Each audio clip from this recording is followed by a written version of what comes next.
Well, I made it to my 8th week in Sofia, Bulgaria, and it's getting real that I don't have an endless amount of time left in this country.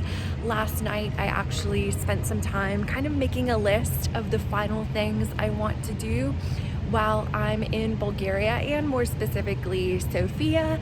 So hopefully I can get to everything in the next 3 weeks. I just wanted to take a second to show off my lovely recording studio. And here we even have my emotional support pigeons. But in all seriousness, with only 3 weeks left in Sofia, I made a list of about 15 different things that I wanted to work into my schedule with the remaining time. And quite a few of these things were small.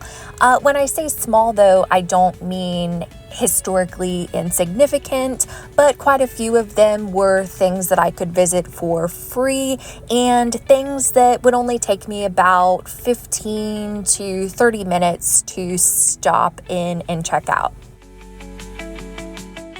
Older women selling flowers seem to be a permanent fixture in downtown Sofia, but that also seems to be true in other parts of Central and Eastern Europe that I've visited. After 7 consecutive weeks of staying in a hostel, I feel like my patience was wearing more and more thin, and the quality of my sleep was getting worse and worse. So I did treat myself to 2 nights in Sofia's Introvert Hotel. Sofia has a lot of vendors who sell pizza by the slice, and most of the slices I bought during my time in Sofia were anywhere between 3 and 4 leva. So I decided to try this shop right here where I purchased a slice for 2.5 leva, and I guess you get what you pay for. It was unfortunately not good. How cute are these benches? Simple, but they do the job.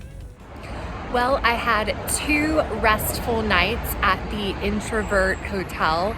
If I'm being honest, I'm kind of dreading going back to my hostel this evening.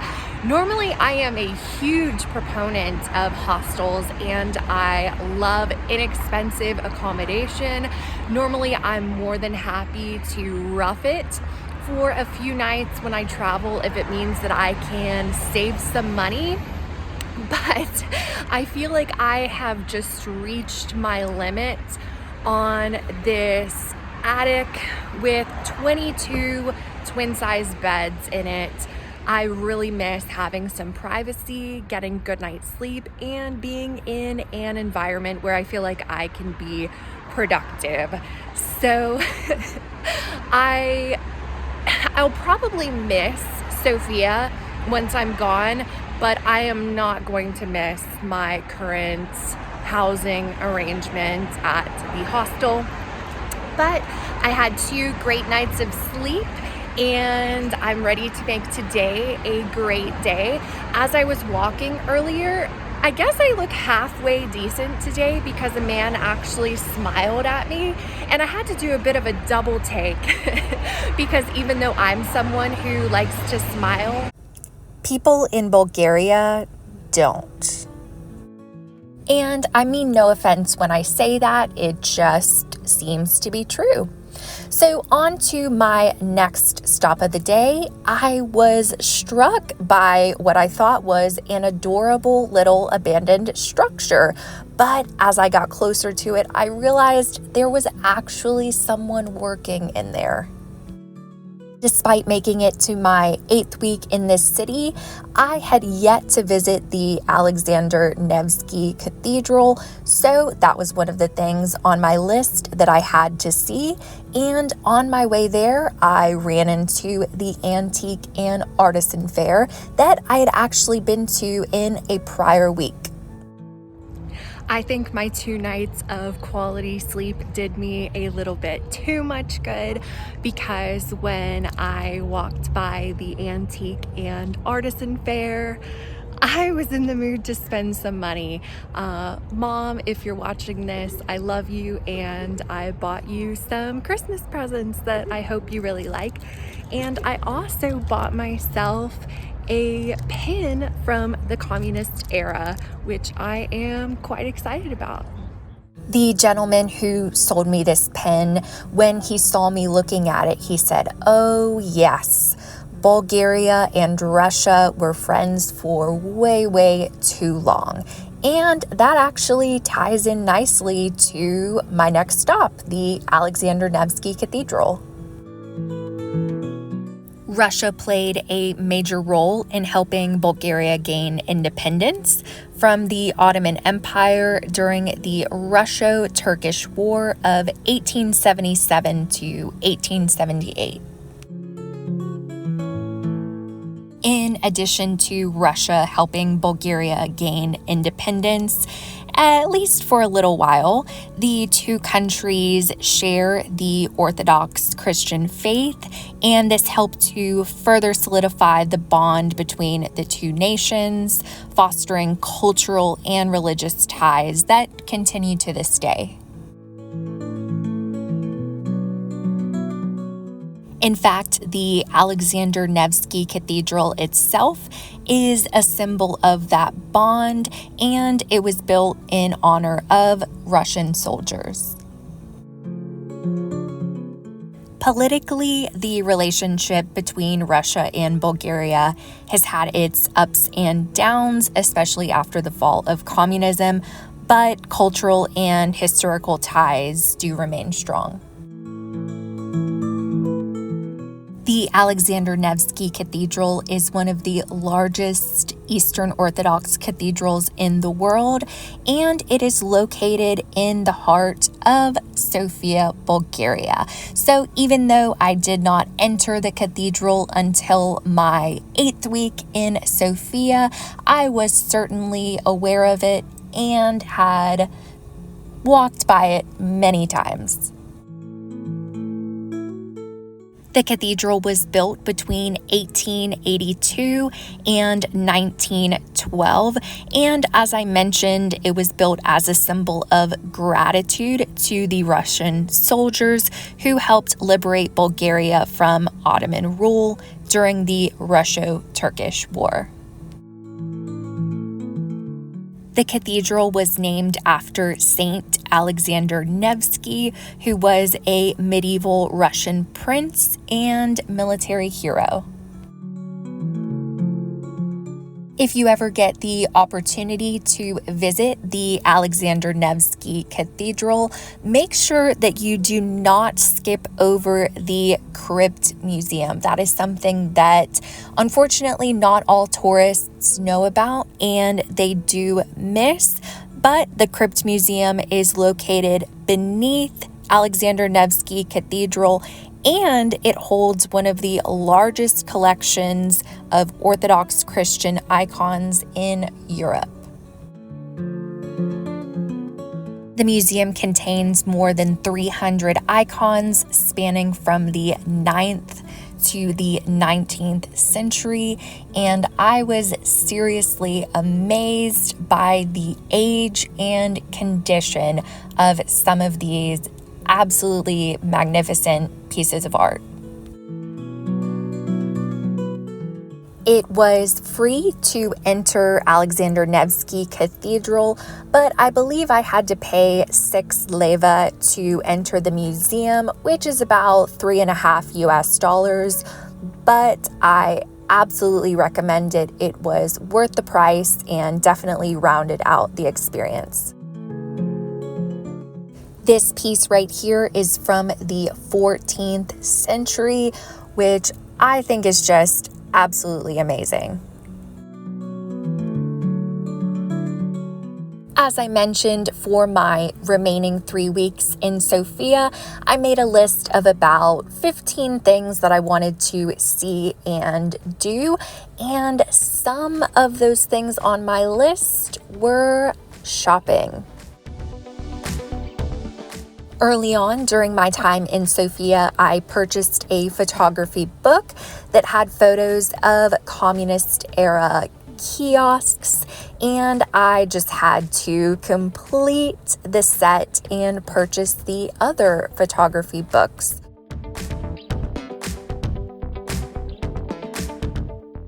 This is another little shop that I had passed by previously and wanted to go in and check out. This shop had upcycled things ranging from sheets of music, old newspapers, old maps, and turned them into things like bags and wallets, and I was obsessed. I could not resist purchasing a small coin purse for myself that not only has an old map on the front, but on the back, it has an old advertisement for a fax machine. It says, putting a new fax to work in your office could be the most dramatic move in efficiency you'll ever make. Wow.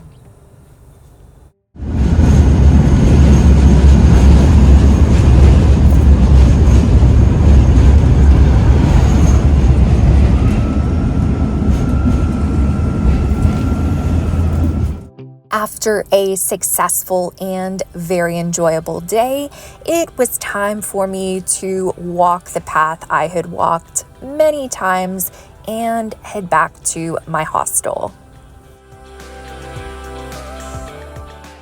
And there's my bedroom.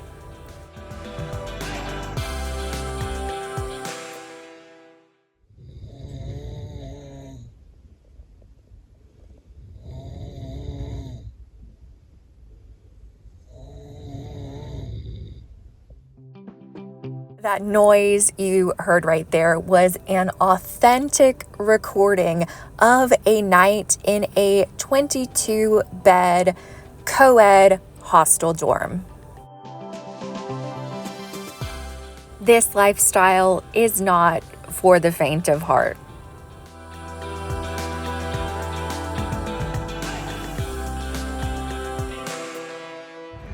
Today I am on my way to the women's market. I'm currently walking there and I stumbled upon this thing. I'm sure there is a perfectly good and reasonable explanation for what it is, but it looks pretty odd to me. Of course, I decided to walk over and check it out.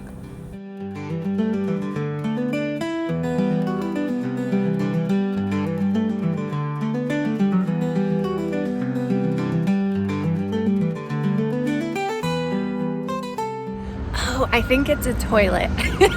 I just saw a sign on the door that said like 80 cents. And yeah, I don't think using this would even be worth 80 cents. I think I must have lived in the UK for a bit too long because it is so unlike me to call a restroom a toilet. But of course, only in Europe is healthcare a right.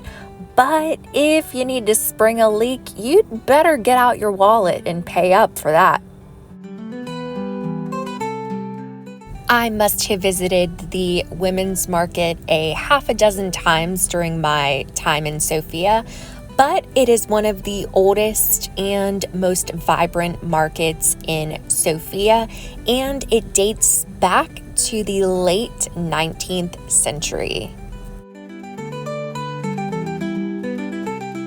In recent years, renovations have taken place that have aimed to modernize the space, but some locals feel like that caused the women's market to lose some of its authentic charm. But either way, it still remains a vital part of Sofia.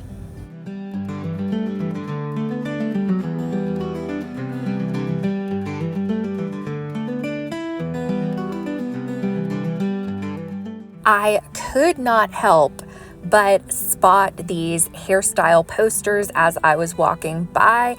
They sent me way back to 2001 and I just absolutely love the nostalgia. Please, little hair place in Sofia, never change. Next up, I wanted to pay a quick visit to the triangular tower of Serdika. This tower, or at least what remains of it, was part of ancient Serdika, the Roman name for Sofia. Oh my gosh, they have stairs. I can get even closer, yay! Looking back, it seems pretty silly to have been excited about stairs, but it wasn't actually the stairs that I found exciting. It was the fact that I could get close and really wander through this space. Serdika was once a major Roman city known for its strategic location in the Balkans. It was even called My Rome by Emperor Constantine the Great. Over the centuries, Serdika evolved under Roman, Byzantine, and Ottoman rule, leaving behind ruins and artifacts that can still be explored in Sofia today.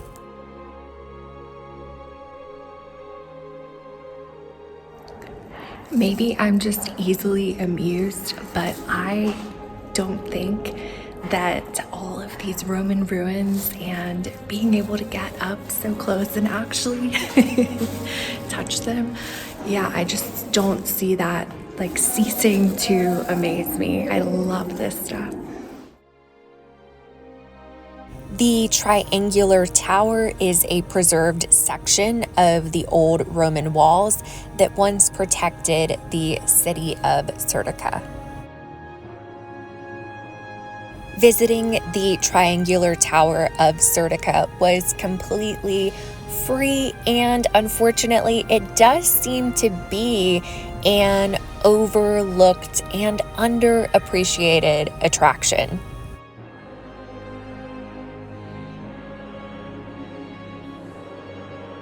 What better way to follow up getting to see some Roman ruins than with a visit to a thrift shop? I stopped into a thrift shop that had things for sale based on weight, and I just had to have this cute little doily. It was a gift for my mom, and because the price was based on weight, I paid about 33 cents for that doily, and hey, it even matches Sofia's trams. Overall, my 8th week of 10 in Sofia was a great one. I did my best to wander around a bit more than I had in previous weeks and take in some of the sights off of the beaten path. It's difficult to tell from a distance, but I spotted the cutest and tiniest little kid chairs. I will not lie, before spending so much time in Bulgaria, I thought that every car in this country would look a little something like this, and I'm honestly disappointed that that's not the case.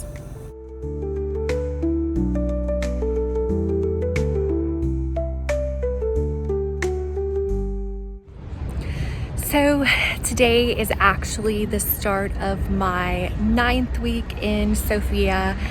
Today is week 9, day 1, but I feel the need to be completely transparent and honest and say that I am currently walking to the metro to take it to the airport.